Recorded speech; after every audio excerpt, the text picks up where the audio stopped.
France rides a wave of war fever, and hopes are high for a quick victory. But the French army, one of the most powerful forces in Europe, has been thrown into chaos by the revolution.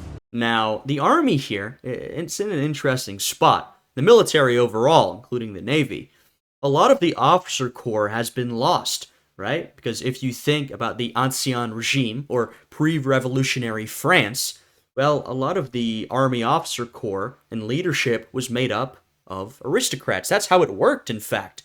If you were not of noble blood, there was only so far you could rise. You would be blocked after a certain point. And so, the military has lost a lot of its top brass and a lot of its officers.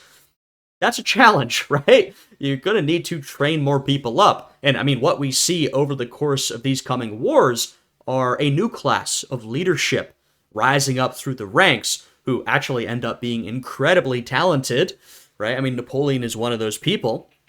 He's, of course, of minor noble background, but his progress would have been limited before the revolution. It opens up the revolution positions to guys like him and a lot of these other types of guys. So there's that aspect. Also, what we see developing at this point is a real sort of citizen soldier army, right? The likes of which you saw back in, say, ancient Rome, the Roman Republic, I should say, not the Empire, where you have this army of people who are really passionate about the cause, the revolution, their country, and they want to fight for it.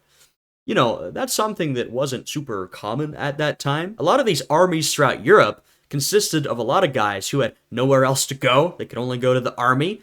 A lot of them had been pressed into service. They didn't want to be there. Among a lot of these different armies, there was not an incredible amount of patriotism. There are exceptions to that and, etc., etc. But what France is building here is something wholly different and new, and it will be a model in many ways that a lot of countries around the world will follow as they modernize their own armies.